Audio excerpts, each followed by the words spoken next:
Good afternoon from wherever you're joining us from today. Welcome to this webinar. Today, we are going to be exploring a critical question for every agribusiness, which is why do you need a solid financial plan? So whether you are just starting out in agribusiness or you're looking to scale, we are going to use this particular webinar to unpack the value of a financial plan and how it can strengthen your strategic decision making and also build the credibility of you and your business with the investors that you want to approach. So this webinar is divided into six clear segments. The first segment is going to look at introduction. Under the introduction, we'll briefly introduce Colid, explain who they are and what they do. We'll also, in this particular segment, share the objectives of today's webinar. In the second segment, we'll take a look at why your agribusiness needs a solid financial plan. In the third segment, we are going to learn what a financial plan really looks like. In the fourth segment, we are going to take a look at the good practices to adopt and the challenges to overcome when producing your financial plan, basically the do's and don'ts when coming up with a financial plan. And then in the summary and next steps, we are going to look at key takeaways from today's webinar and the next step to take after your learning today. And we are also going to conclude with the Q&A segment where we are going to be happy to answer any questions that you might have for us. To start us off, I would like to invite Waiting from Colid to introduce Colid and also to share with us the purpose of today's webinar. Welcome, Waiting. Thanks a lot, Harry. Thanks a lot for the great introduction. So I'm Waiting Yao. I'm project manager at Access to Finance department at Colid. For those who are not very familiar with Colid, who we are, what we do, we are a nonprofit organization with more than 50 years of operation experience supporting the horticultural companies, not only just MSMEs like yourself, but also other agricultural value chain players, including competent authorities, consultants, research institute, etc. And we have a team of 80 people across 4 different offices in France, Belgium, Kenya, and in Togo. And we've been trusted by different type of donors, such as European Commission, but also UN agencies and other national development agencies to implement different development programs on different topics. And our mission is to facilitate and implement all actions that allow us to directly or indirectly to increase the contribution of the agricultural sector and horticultural sector particularly to the achievement of UN SDGs. We are a network and toolbox. From the network point of view, we are a member-based association with more than 500 different members from 49 countries across from private but also public sector. And in terms of toolbox, we have been mobilizing our expertise of more than 1,200 experts in ACP countries and to develop tools and knowledges and resources that covers different topics from production, processing to market access, and also business and management topics. And today we're going to focus on access to finance. If you go on to the next page, we all understand that access to finance has been an enormous challenge in the agriculture sector, and which is why Colid has been supporting SMEs in their quest for external funding request. As you know, you have to be investment ready in order to successfully secure external funding. And how to get there, you have to take a few boxes and reach like the to-do list, right? And so you have to have a validated business model, and you also have to have a very strong, robust business plan. But also you need to have strong financial data to support your business plan, business ideas. And then that you finally reach the stage where you are very confident to say, oh, well, now I'm gonna look for a list of source of funding and reach out to them and then deal with them, like negotiate with them in terms of the term sheet, etc. And not everyone has the same level of maturities or same level of investment readiness. This is why, in order to have our partners to check all the boxes and secure funding eventually, Colid has developed what we call investment readiness path that includes a series of training materials such as webinars, self-study courses, collective training, etc., and structured along the investment readiness path. And today's webinar is designed for organizations who's in the stage 2. So companies who have already a valid business model, who has a formalized business that has been operating for several years, who has a very clear business plan for your next project, who are looking for gathering the financial data to back your business plan, to have your financial projections, and to make you confident in front of your potential partners or investors. And we work together with AfriScope, our local partner, AfriScope, who's based in Kenya. And I'm gonna go back to Harry. I'll let him take the floor for the rest of the presentation. I will come back at the end for a Q&A, etc. All right. Thank you so much, Weting, for that great introduction. My name is Harrison Odongo. I am the head of business development services at AfriScope Research Limited, a company based in Kenya. For the past 10 years, I've been supporting agri-SMEs in East Africa through business development, mostly capacity building and fundraising. My work focuses on developing and implementing business strategies, creating market linkages, and most important for agribusinesses, securing funding for them to enable them to scale and grow. I'll be guiding us through the remaining segments of the webinar. Let's jump right in. So to start us off, let's review our agenda to ensure that we are going to cover all the vital critical areas of this short webinar in a very efficient manner. Having received that introduction from Waiting about COVID, the content is going to start with a discussion of why you as an agribusiness needs to have a strong financial plan. Why is basically this document essential for your business? Next, we are going to explore the components of that vital document, the document here being the financial plan. This is going to be followed closely with the do's and don'ts that you need to adhere to as an agripreneur when you're creating a financial plan. We are then going to conclude with a summary and next steps and the resources Khalid has to offer. And Khalid really has a lot of resources for us here that you're going to use as a follow-on from this particular webinar. So we now know what to expect. Let's dive right to the first topic. We are going to begin this topic by asking ourselves a fundamental question. Why does every agripreneur need a financial plan? So to respond to this particular question, we are going to explore the unique nature of financial challenges in agriculture, as well as a financial plan, and as well as looking at how a financial plan as a document will assist you as an agripreneur to better position yourself to overcome or even address these particular unique challenges that bedevil agriculture. So I want to assume most of us here already have a bankable, what you're calling a bankable business plan for the agribusiness that you are running. If you do not have one yet, there is no need to worry. Khalid provides self-study courses that can guide you in step-by-step in developing a business plan tailored to your agribusiness. Now, you see, a bankable business plan is important because it tells the strategic story of the opportunity that you have identified and how you intend to successfully capture that particular opportunity. That is why we normally advocate for having a business plan.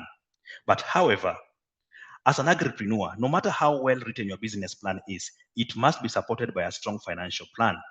So a financial plan is the tool that basically translates your vision into numbers. It essentially brings the business plan to life by converting your goals and strategies into measurable financial outcomes that can be monitored and even evaluated by you and even other external parties. Since you're in agriculture, we know that agriculture is really rewarding. For me, there's somebody who told me in the past that in Africa, after corruption, agriculture is the next viable investment you can make. So although it is rewarding, agriculture as an industry is different and it faces unique challenges that make financial planning mandatory. The first challenge that agriculture grapples with, that's why you need to have a financial plan, is productivity risk. This is coupled with things like seasonality. When you check productivity risk and seasonality, this makes cash flow from agricultural businesses really irregular. Secondly, agriculture also grapples with market risks. For instance, things like unpredictable input or output prices and such kind of market risk. This basically affect your profitability and operational costs as an agripreneur. We also in agriculture have to deal with climate-related shocks, like things like floods or even prolonged droughts, which can severely disrupt your operations and really have a very big dent in the revenues you are making as an agripreneur. Not to forget for us, those in export, things like regulation changes. When regulation changes in the export market, there can be really a sudden drop in demand or even an increase in compliance cost. Now you see, these are very unique challenges that other businesses in other industries don't really face. And this really explains why for us in agribusinesses, a financial plan is really non-negotiable. So a well-prepared financial plan is not merely a document for investors. It is a strategic compass for you as a manager. Now let us look at how this particular financial plan is able to achieve this. First, a financial plan transforms your vision as an agripreneur into an operational roadmap. You see, every agribusiness that you run begins with a vision. Either it's a vision to grow something or to process a product, agricultural product, or even to export either the processed version or the original grown version. So a financial plan is basically going to break down that vision into concrete steps, looking at, for instance, the resources you need, when you need those particular resources, and where you're going to get those particular resources. For example, if your goal is you have a goal like an entrepreneur to start exporting dried pineapples. The plan is going to map out your setup cost, your expected volumes, and the capital required for things like certifications or logistics if you're going to be exporting these things. Basically, the financial plan is going to turn that ambition that you have as an entrepreneur into action. Secondly, a good financial plan is also going to be a measure of profitability and also help you to manage your risks. Through the projection that you have of your revenues and costs, which are going to be part of parcel of the financial plan, you're going to basically be able to see early enough whether your idea is viable and even be able to have a prior view of the kind of risks that you're likely to face and develop strategies beforehand on how you can manage those particular risks. If you're a tomato farmer, for instance, you can test what is going to happen if the packaging costs of the tomato you're producing rise, or even the price of the tomato final product falls in the market. This then, as an agripreneur, can help you prepare strategies to help you stay afloat despite of those oscillating conditions you are facing in the market with the product you are producing. Finally, a financial plan estimates your funding need and helps you communicate with funders. It will basically tell you exactly how much capital as an agripreneur you need, the purpose for which you need that particular capital, and when that particular capital injection should be made into your business.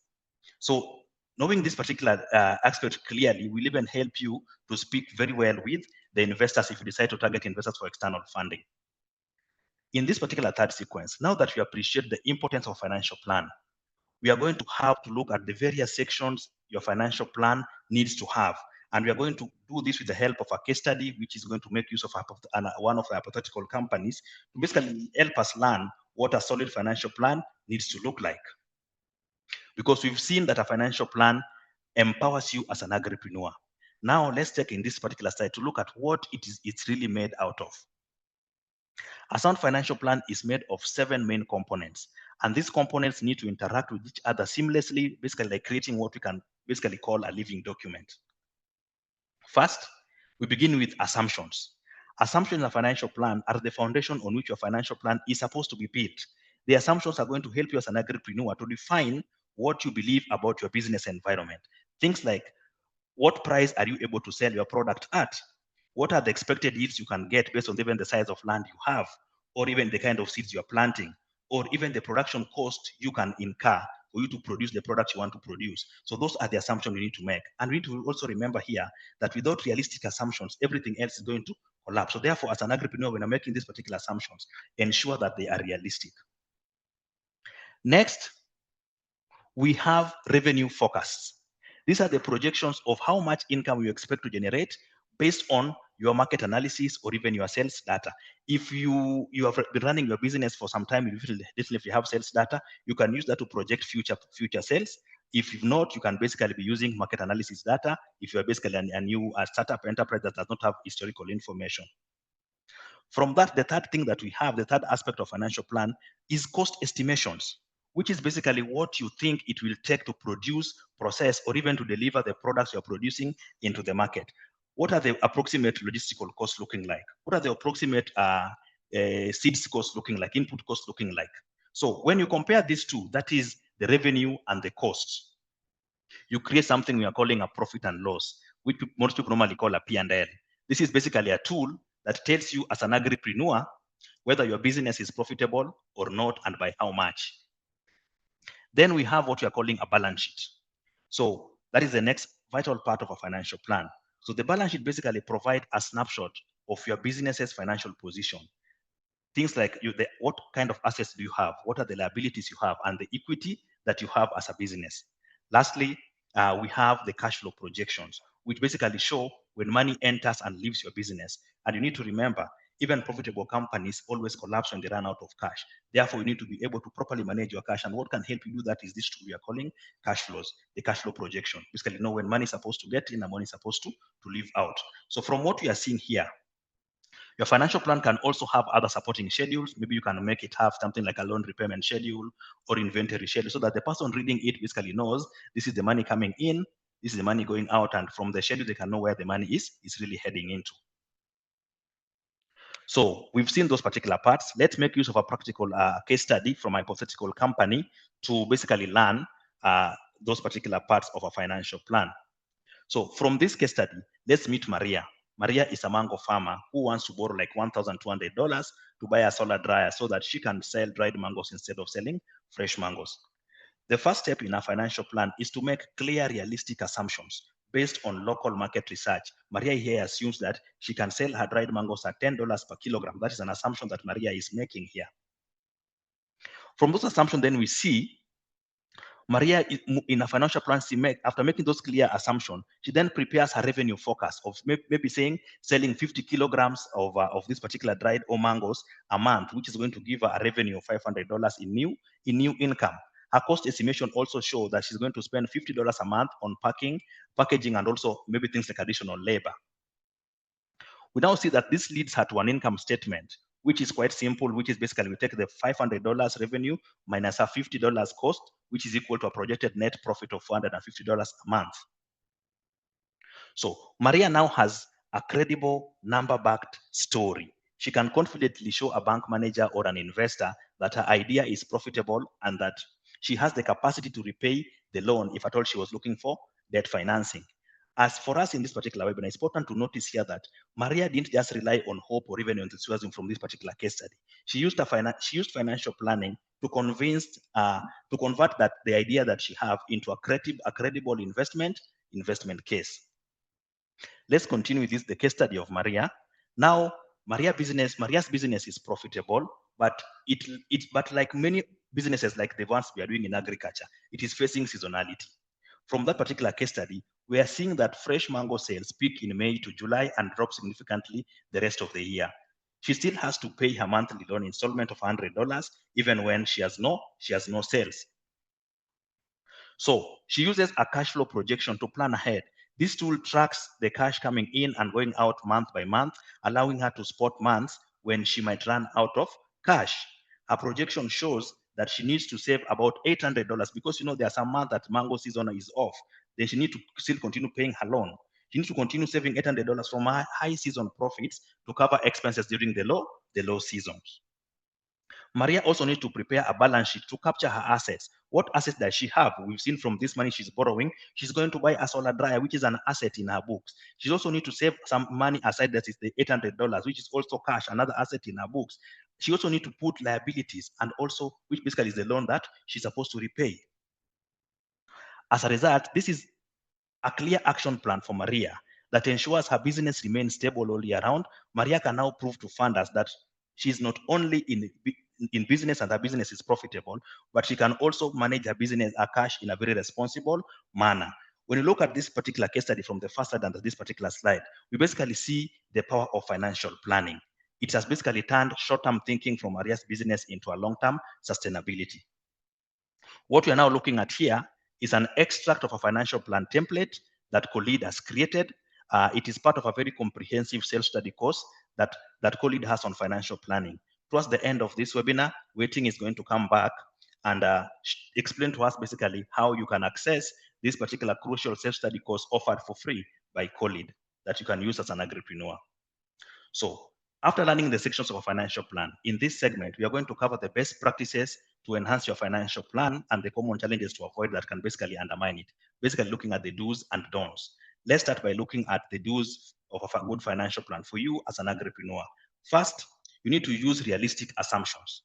Your plan should reflect actual market conditions. For instance, if the price of fertilizer is going to rise, show that honestly in your projections. Because I am a funder, I normally raise money for businesses. When you present a document before people who have the money, the funders, they are also living in the same market where you are, and they know these particular prices have gone up. So if they look at your projection and see that you're not even saying that, they'll really question the numbers you're projecting before them. So funders can easily quickly detect inflated or even overly optimistic or even omitted figures. So ensure you don't fall in that particular trap. You also need to link your financial plan directly to your business model. Every cost and revenue stream should align with your actual operation. For instance, if you project like to get revenues from maybe the export market, maybe you want to export mangoes, your financial plan must also show us costs associated with things like compliance or even costs like certification, because you are not going to be able to export without incurring such kind of costs. You need to see them in that particular financial plan. Lastly, you need to also treat your financial plan as a living document. Update it regularly as your business grows or conditions change, because the financial plan must be up to date. It's a living document. Don't just write it and put it somewhere in a shelf. On the other hand, these are the don'ts that you need to avoid. First of all, avoid overestimating your revenues or even underestimating your costs. It is far better to present a very modest but achievable financial plan than to have one that is very impressive but really falls apart when you start to implement it. You also need to be very sure that you're not copy pasting figures or templates from other businesses. You see, in agribusiness, every business enterprise is unique. Every business has got its own cost structures, suffers from its own form of seasonality, because a person doing mangoes has different seasonality from somebody doing maybe something like pineapples. And even the risks that you are facing are different. So what is working for enterprise A is not going to work for enterprise B. So ensure that even if you take a template, you adapt it to the business that you are running. Finally, as an agripreneur, do not prepare your financial plan only to please donors or outside investors. When your plan serves you first as your internal management tool, it will naturally become more authentic and persuasive even when you present it to external stakeholders. So, having successfully looked at the do's and don'ts in financial planning, let's now, in this particular last sequence of the webinar, look at summary and the next steps, where we are going to see the key takeaways from today's webinar and the next step that we are going to follow from basically from Colleague as a follow on to this particular webinar today. As we conclude, let's look at a recap of what we've learned today in this particular webinar. First, we saw that a financial plan is your essential management tool in agriculture. It basically helps you to anticipate risks such as seasonality, price volatility, and cash flow gaps, etc. The financial plan will basically translate your business vision into measurable financial outcomes that will enable you to make informed and timely decisions as the manager of the agribusiness that you are running. Secondly, we also saw that a financial plan uses simple but powerful tools, such as an income statement to help you prove your profitability as a business, cash flow projection to ensure liquidity, which basically means how much money you have and can you pay for things when they fall due, for expenses, that is. And also, a financial plan will have a balance sheet to basically demonstrate the overall financial health of the business that you are running. We also saw in this particular webinar that the most effective financial plans are simple, realistic, and credible. You should avoid overstating your income or even understating your costs, as this may make your numbers look unattractive and also destroy the trust that people have with you. As take it from me, I do a lot of fundraising for agri-SMEs in East Africa. When I do my due diligence and come across numbers that look like they're not really honest, that is when that due diligence process is going to stop, because I know if I cannot trust your numbers, then I cannot trust you as a business person if you're lying in your numbers. Finally, we also saw, and you need to remember, that a financial plan is for you as the business person first. When you use it consistently and manage your enterprise, that particular financial plan is automatically going to become a persuasive document when you eventually present it to external funders. With that, I'd like to welcome back Wei Ting from Colid to take us through the closing session of today's webinar. Welcome, Wei Ting. Thanks again, Harry, for asking a lot of important questions that really matters to every agripreneurs who wants to grow and develop their business with a strong financial plan. And just a quick reminder for everyone that we have been developing different materials along the investment readiness path that covers different topics, from demystifying access to finance for your agribusiness in the agricultural value chain, to business plan, business model, financial plan, to also source of funding related series. So we have been developing different materials, and we invite you to check out after this webinar. And if today's webinar has sparked your interest in learning how to create a strong financial plan for your agribusiness, we invite you to continue your journey with us through the self-study course, which will be shared in the chat through my colleague. And CoLead also offers different levels of support to match your needs and which like your experience. So we start with the self-study course, which opens to all, which focuses on more on the theoretical training, and it's free upon registration via CoLead e-learning platform. And we move on to collective training that focuses more on the practical skills and knowledge, where you're going to be together with a cohort of 20 to 25 people, where you can practice with the others and gain real hands-on skills. And lastly, we also have post-training support that come after the collective training, which is the most customized support coming from us, where experienced expert will work with you together directly on your customized demands so in this case, in the financial plan case, at the end, you'll be able to finalize your financial plan together with the expert for your own company. So by doing this way, you don't just leave with any blurry concepts, but rather you finish with a strong financial plan that is ready to use and to be presented in front of potential partners or founders. And there are people asking if the courses or webinars are available in different languages. Thanks a lot for this question. So the majority of the materials that we are developing are already available in French. And for this particular webinar, we're in the progress of translating, and the French version will be launched very soon. So spread a word if you know someone who also speaks French who will be interested in this topic. I hope that answers your question. And Harry, I think we also received a question previously about like how we can set up like more realistic assumptions. Maybe like you can share a few words on that.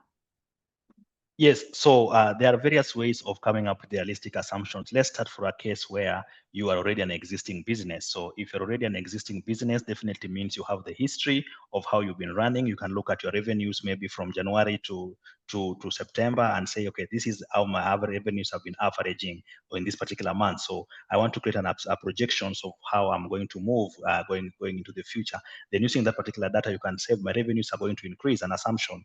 My revenues are going to increase by 15%, knowing that that is how they've been moving month on month. Or even if a startup, then you look at the market and say, I want to basically enter the tomato value chain, tomato industry. So looking at how tomato has been performing, basically doing market research, you see that, okay, I can safely assume that from the research I've done, that if I start farming today and my tomato is ready, I can definitely comfortably move maybe 500 kilos of tomatoes a month or even a day, based on the findings of the research that you've done as a person who wants to venture in that particular industry. This research has come from reading online sources or desktop sources, and even going out in the market to talk to actual vendors who are basically selling the tomatoes in the market. So those are some of the ways you can come up with realistic assumptions. And when it comes to even basically, I can say that are some of the ways, but you don't just sit down and create assumptions out of the blues and just say, okay, I think I'll be able to sell like 50 tons of this product without a basis to support why you are coming up with that particular figure of 50 tons. Yes. Yeah, so absolutely, like do your research about the market and like try to keep records of your previous historical data in the business operations. Those are, I would say, like very key for having those realistic assumptions. And we have a question here in the Q&A, which starts first, a financial plan or business plan or production plan from Mazaza. Harry, would you like to Okay. share a word? Yeah, I would like to share what I'll say that what's going to start first for me is a business plan, because this is where your vision really is. I'm going to start this business of exporting maybe flowers into Europe. Then now, how are you going to do this? And then you have to create a business plan, not just a business plan, a bankable business plan that work all through the way. And thank God, if you're here today, CoLead has got a very nice webinar on creating a business plan, and also a self-study course. Even one is ongoing right now. A collective course one is ongoing right now on how you can write a bankable business plan. And take it from me, last year I fundraised over, I think, 1 point something million US dollars for agri enterprises in East Africa alone. And that was a crucial document that we need to have. So after having a business plan, then a business plan, remember the last chapters of the business plan, there is a chapter on financials. So it is not as detailed because it's basically showing the cost that you are going to have. So from that particular chapter, you move into a financial plan, because it is basically what is going to breathe life into this particular business plan that you have. So you have the vision documented properly and put down in writing. You have, on the other hand, the financial plan, but basically says where the cost and all the resources are going to come from to actualize this particular vision that you have.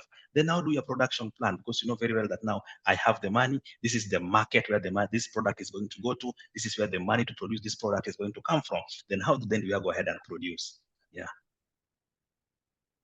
All right. I hope this answers to your question, Mazaza. I hope that was clear. Um, and just so for everyone to know, all the slides recording will be shared to the email address you used to register this webinar. And if we hope to send it out like within the next week. But in the meantime, if you have any other questions, don't hesitate to send your questions to access2finance@colleague.link. My colleague will share the email address in the chat. And we're continuing with developing different materials and trainings and resources like on topics that are concerning access to finance. And if you have any questions or specific demand, don't hesitate to ask us in the chat or in the Q&A. I'm seeing some questions. Okay, this is.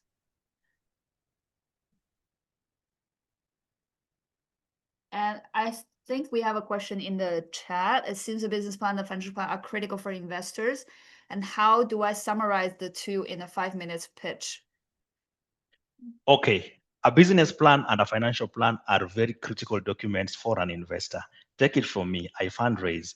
If you do not have those two documents, definitely I'm not going to give you money. I don't even want to waste time going to look for money for you. But how do you summarize these documents in a 5 minute speech for an investor?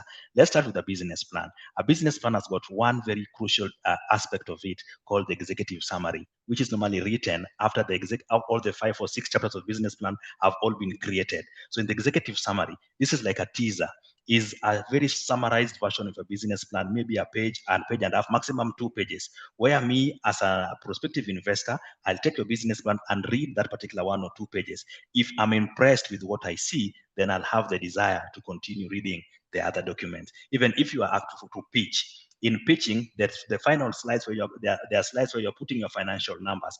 If you're very keen in how you've been producing your pitching slides, you'll see in those particular slides, you're normally putting your actual revenues and projected revenues. Where is that information coming from?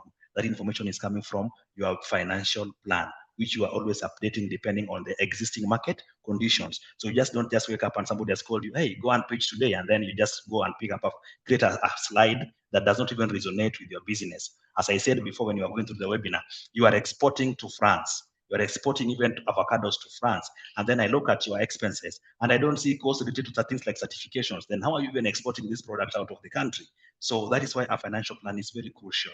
Even in pitching, in whatever you're doing, the summary, whatever you're summarizing must come from that particular document. So if the business plan, the executive summary, the financial plan, when you're pitching, it's going to guide you how to create that particular crucial slide that the audience is going to look at. Yeah, I think that's it for today. And thanks a lot for everyone's participation, for also everyone's actively engaged in this webinar. And once again, if you have any questions, don't hesitate to reach out to access2finance@colleague.link. We're welcoming you to our future webinars or other training materials. Hope to see you very soon. And thanks a lot for for Harry, Thomas, and from AfriSchool's team. Also, thanks a lot, Caroline, and please from Colleague team for this preparation of this webinar. Thank you all again, and for today's participation. And I hope you have a nice rest of the afternoon, and maybe see you soon.